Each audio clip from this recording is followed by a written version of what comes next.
Welcome to the Harber Show. My guest today, Dr. Dambisa Moyo, and this is part 2 of our special 2-part series. And we're pretty much exploring everything on the planet. Thank you so much for joining me. Thank you so much, Aaron, for having me here. So let's start off with education and your take on the special challenges of education, both here in the United States, but in other countries as well. Yes. So first of all, I'm sitting here because of education. As you're probably aware, I was born and raised in Africa. Without an education, I would not be here. And so, Oxford? That might be, yes. I went to Oxford. I also did my master's at Harvard. Those are a great That's where I did my master's. Fantastic. Well, that's great. But I was not born in Africa. Oh, well, I'm sorry. Sorry to hear that. I'm sorry. Yeah, Pity for you. But the point just being that without an investment in education, a lot of the challenges that the global economy is facing today, we can't even have the debate to try and solve those issues. If you look at some of the reports, just to get a snapshot of where or how difficult the problem is, it's actually quite disturbing. And you did say, the United States, but more generally, and of course, more generally matters. But the United States is the largest economy today, about $20 trillion GDP. And in terms of helping to solve massive problems that the global economy is facing, whether it's the economy itself, geopolitical instability, issues around healthcare globally, issues around environmental and climate change concerns, the whole list of things around terrorism, around innovation. We need the United States to be firing on all cylinders. I mean, the global economy cannot just do it by itself because many of the challenges that are being dealt with there are of the low asset allocation type. So should we build a school? Should we build a house? We need the United States to continue to be a leader in some of the more difficult challenges and more difficult questions that are really going to describe the world in the future, which is why education is critically important. If you don't have an educated population that's able to think or contribute to those types of discussions or to think innovatively, you are actually creating essentially a drag longer term on economic growth because we won't be able to solve those, and so human progress comes into question. Now, traditionally, the United States has relied on immigration, but that is now coming into question. So the fact that we're not even going to be able to draw on talent internationally also means that the education question becomes problematic. According to the OECD statistics, and there's something called the PISA statistics, the Program for International Students Assessment, worth having a look. If you've got children, grandchildren, or you just care about education, really worth having a look. This is a study that occurs approximately every 3 years, and they go around the world and they test students of the peers of a certain age in mathematics, in science, and in reading. And the United States and many other developed countries, United Kingdom, etc., were in the top ranks about 15 years ago. We're talking about for number 1, number 2, number 3. Today, they're in what I'd call the more bottom ranks, number 27, 28, 29, and we've seen a sort of escalation or really acceleration and improvements in many of the developing countries, places like China, but Singapore and other places around the world. Now, some people might say, well, that's just great, that's just life. But as I said earlier, I think it's critically important, especially in STEM subjects, but even more generally in diplomacy, given the sort of difficulties that the global economy is in geopolitical issues today, we do have to invest in this area in an efficient way. So it's not about just throwing money at the problem, and I would argue also it's not about just protecting entrenched interests or vested interests that actually may not be doing more harm or may not be actually helping the situation. It's about crafting strategies that are much more effective at delivering high quality education so that we can generate a better output. What are some of those strategies? Because clearly we spend an extraordinary amount of money, especially on K through 12 education. Yes. Our higher education model differs from many countries as well. That's another challenging issue. What do you think are some things we could do that would really be effective in the kindergarten through 12th grade arena? So, I mean, I'm going to sort of sound slightly schizophrenic here because on the one hand, I do think that what is missing, especially as somebody who came to the United States, I feel a little bit like Alexis de Tocqueville, 2017, coming to critique the education system here.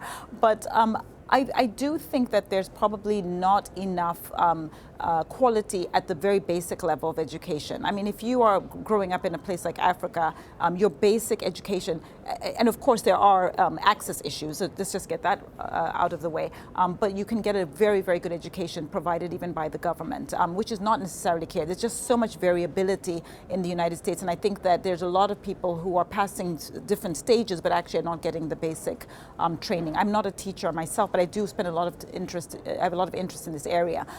So, you know, that's one area. So I think the formal education aspect of it, critically important, delivering high quality standards of formal education so people are able to compete on basic standards. The reason I was talking about schizophrenia is because on the other hand, the world has changed. The world is moving, and therefore education and how we deliver it is changing considerably as well. What that means is that the formal sort of go to school and sit in a classroom model has been so disrupted that we have to think about more innovative ways of actually delivering an education, and which is already happening. You've got the Khan Academies, you've got other formats. I was just at Singularity University. They're talking about more innovative ways of delivering an education. I think that we have not figured that out yet, and I think that that's probably another area where people who are much more au fait in this area would say there's much more scope for delivering higher quality, potentially at a lower price point.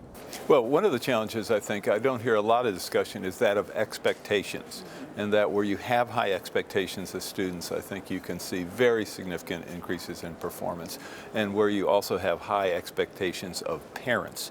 And I don't think in the United States, as a nation, we have high expectations of parents in terms of their involvement with the education of their children. So that's one area where there actually has been some interesting experimentation from public policy, and this is around incentives. So should we, are parents just so frazzled and busy just trying to create a decent living for their children that perhaps they're not able to deliver the amount of focused, diligent hard work around the delivery of education outcomes.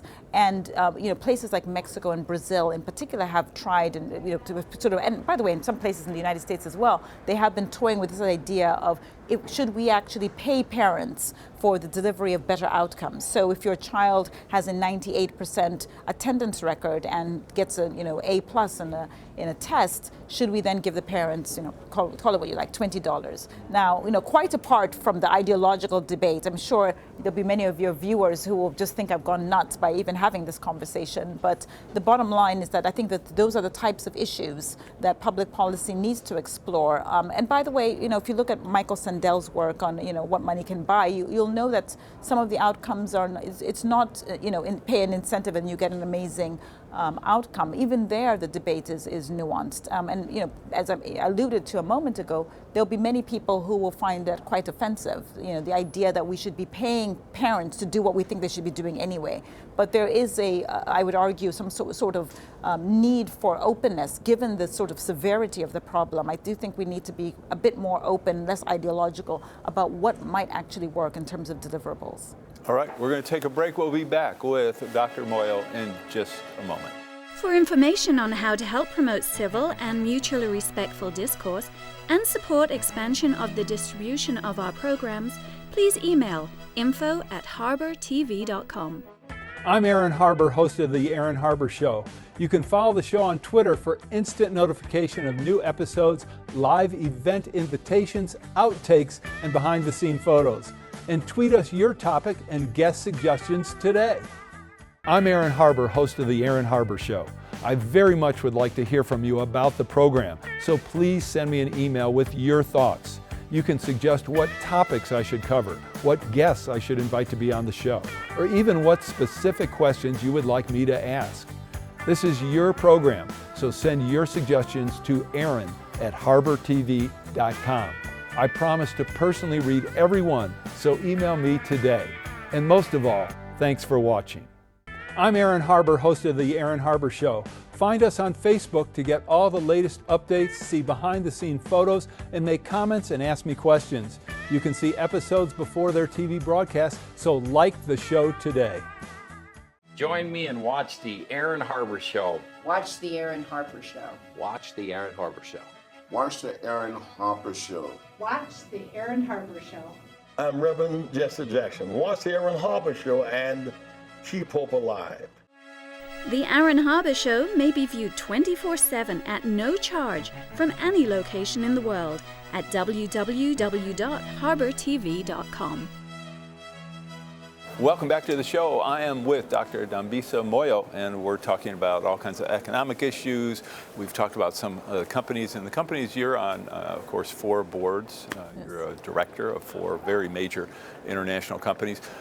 Let's talk about board diversification and what's happening, especially in the United States, in terms of women, people of color, and whether you see progress and how important or is it or not. So give me your take on that. So, very simply put, the board and companies have to reflect the customers, the regulators, the shareholders, and, boards that are not diverse, not just in terms of race, gender, and age, but also in terms of thinking, are just set to lose. I mean, you will not be able to, particularly in a globalized world, where there's so much geopolitical risk, so many changes happening in public policy, even domestically. If you have only the same type of person in the board, you will simply not be able to compete. So it's just as a pragmatic approach for success, for decisions of capital asset allocation, which is absolutely critically important from the CEO's perspective, but also just from really being able to figure out where your revenues are going to come from.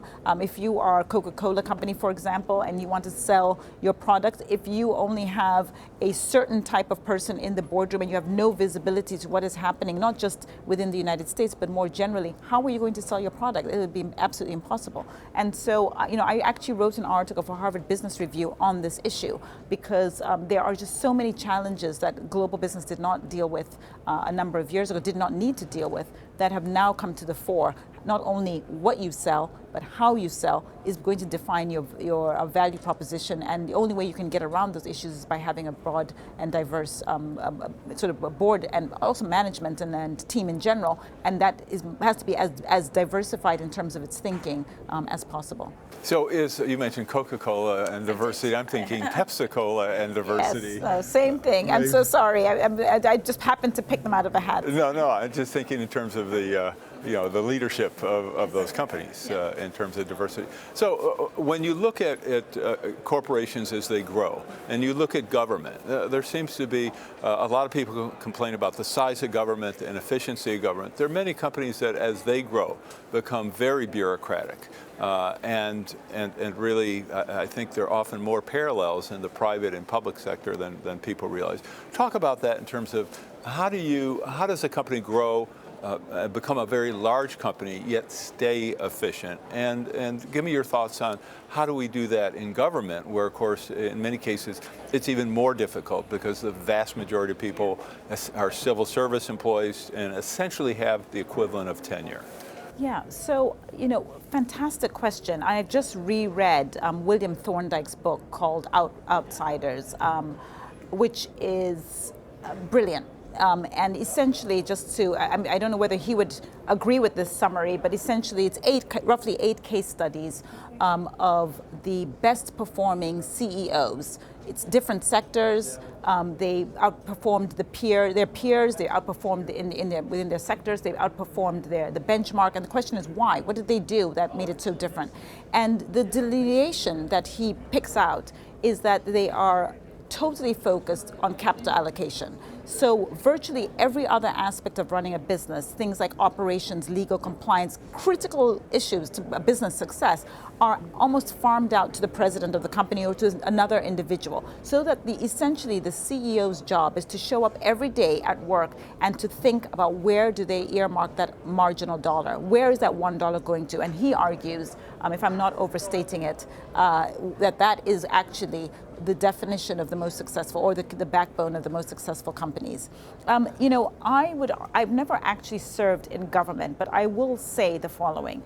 There is a tendency, for sure, for people like myself who grew up in the private sector, but are nevertheless interested in public policy, to be slightly pejorative about government and its efficiencies, etc.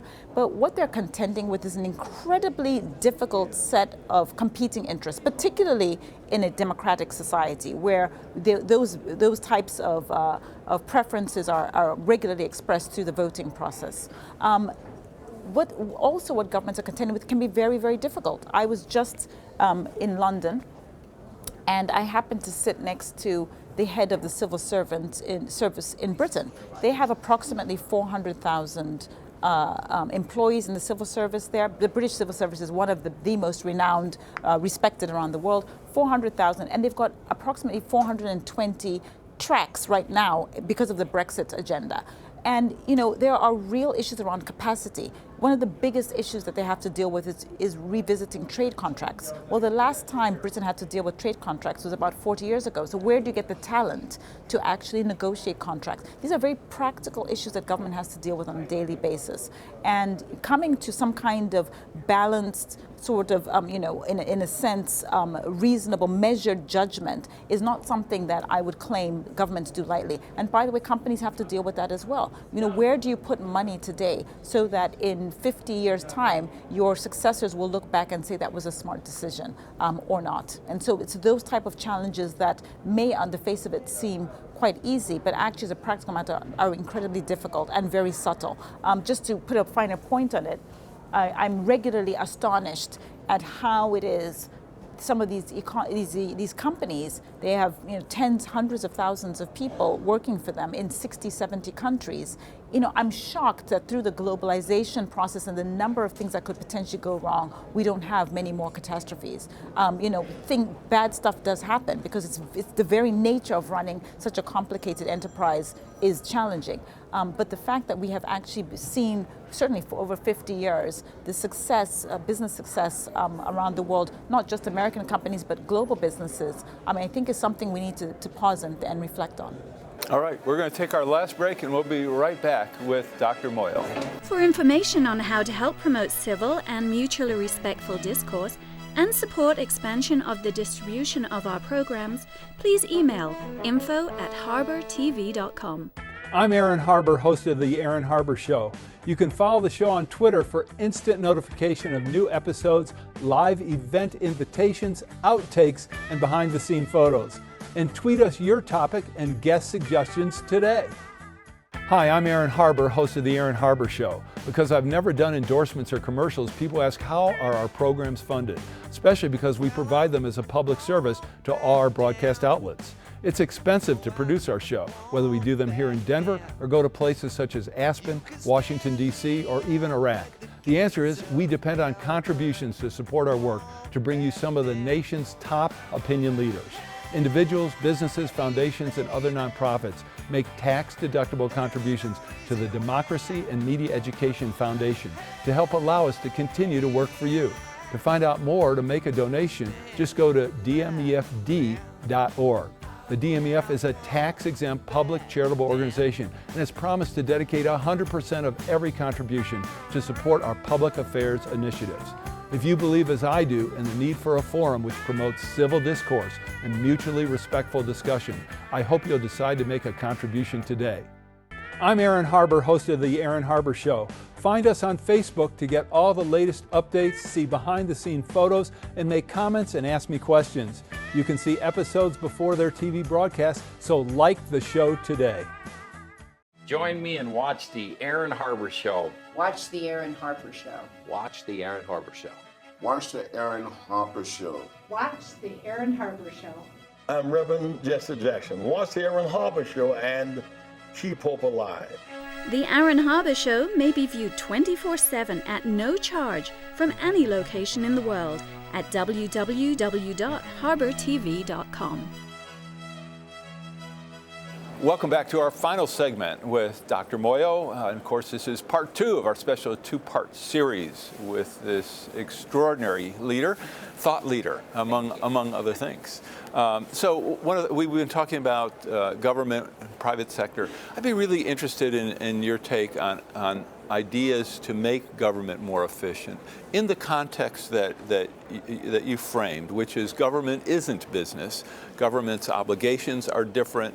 The structure in which it works is different economically, politically, et cetera.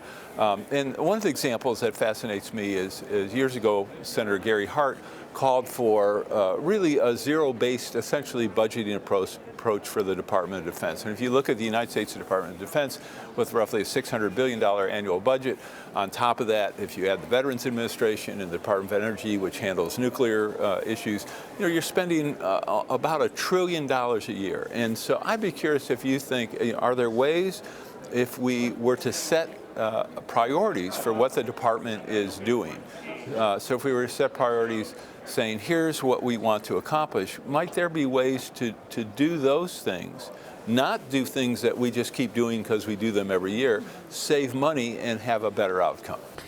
So you're not going to like my answer, because I actually think very often issues around economics are really political problems that are manifesting themselves as economic challenges. So, the suggestion that we need to focus on zero-cost budgeting, et cetera, I'm not saying that we should dismiss them outright, but I think that it reflects to me, these issues around efficiency of government reflects to me a more inherent, a more deeply set question about how the government does its job. And it's not a proposal, but the thing that I'm really thinking about right now is whether part of the problem, certainly in the United States, is that you have too many elections. Government, if we think about the issues that the U.S. government is contending with today, or has to contend with today, everything from education, pensions and health care, the aging population, which is related to pensions, of course, environmental concerns. Virtually all of these aspects, infrastructure, are long-term intergenerational problems. And yet, so you've got a long-term agenda, and yet you have these short-term, every 2 years, you have an election. It's just simply not enough time for a government to, it would seem to me, sit down and to plan and to come up with strategic thinking that matches not just the political and the economic, but also the civil servants with the politicians within the government.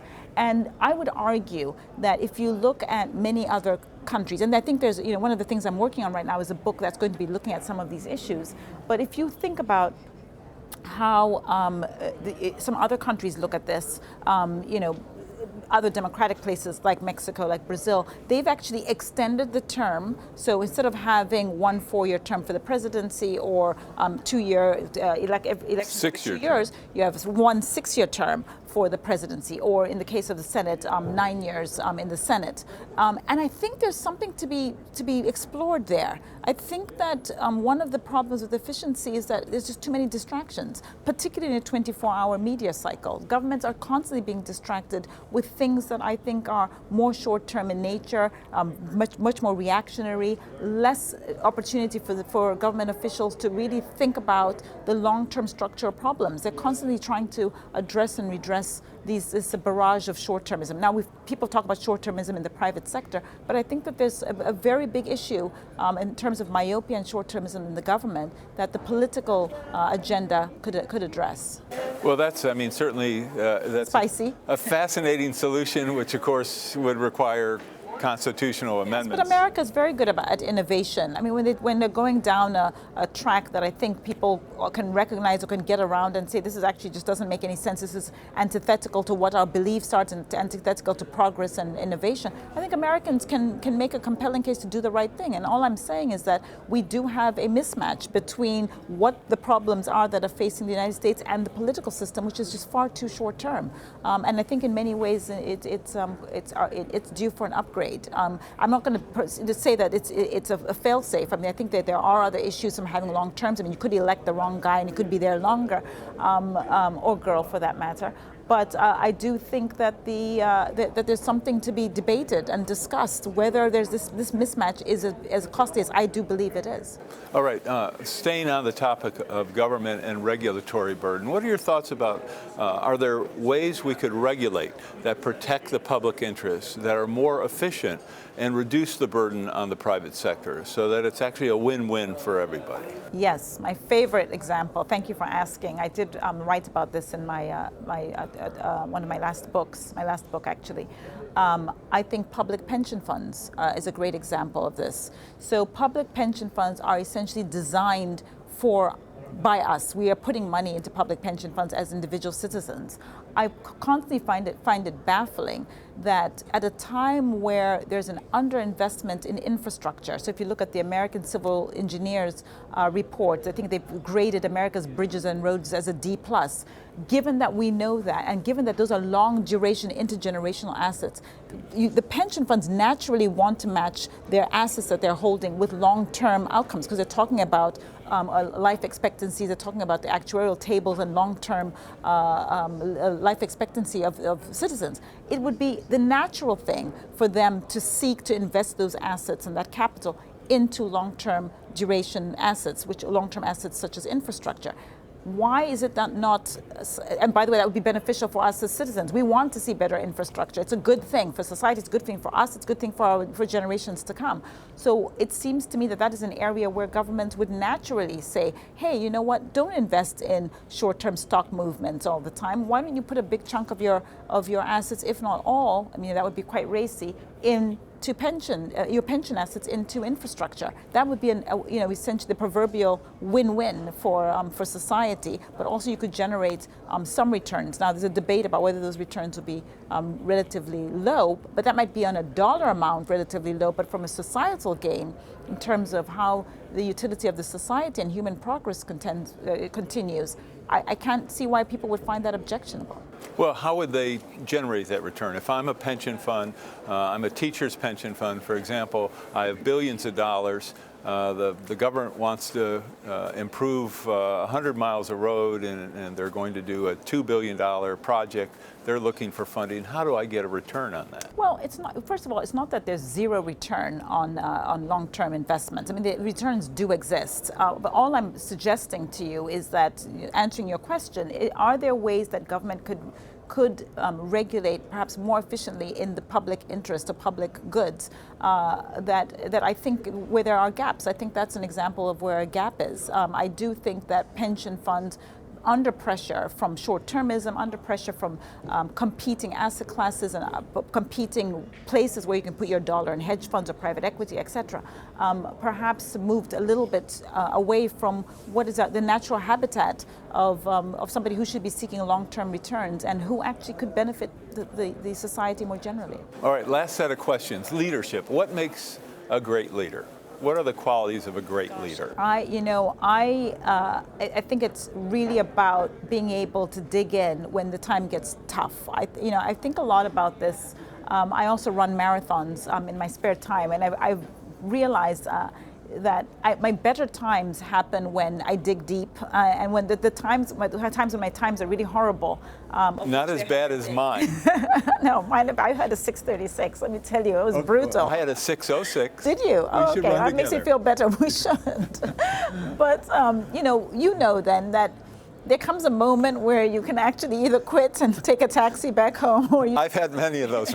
I asked a state trooper for a ride once. Did you? My God, I haven't done that yet. I should do that. I'll hitchhike back to the end line. But anyway, the point just being that in a way, it seems to me, and this is very simplistic, but it's easy to manage something when things are going great. It's those first 5 miles in the marathon. People are cheering you on. It hasn't yet hit you that you have another 21 ahead. And you're thinking, hey, I'm going to break 4 hours. Exactly. But really, it's about being less rudderless, if I can put it that way. Sticking with a specific goal, with a specific plan when the going gets tough. And the going is tough right now globally. And this is why, in a way, I think it's a little bit simplistic to just ditch globalization and pivot to other more protectionist, isolationist approaches, because we know that's not going to work. It may look attractive in the short term, but we know longer term this is not the path to glory. So leadership is about digging deep. It's about making very difficult choices and also bringing people along with you. I'm going to guess you're going to ask me in a minute, who do I think is a great leader? I am. Yes. So I mean, I've also unsurprisingly been struck by Winston Churchill. The idea that Chamberlain was very much against the war. You then have Churchill come in to convince a population that going to war, which seems a very negative societal thing, and to bring them along it must have been a very difficult thing. And to this day, I mean, that's why he's in the history books. Dambisa, thank you so much. It's a pleasure. Thank you so much for hosting me. I'm delighted to be here. It was my pleasure. That was Dr. Dambisa Moyo. I'm Aaron Harber. Thanks for watching.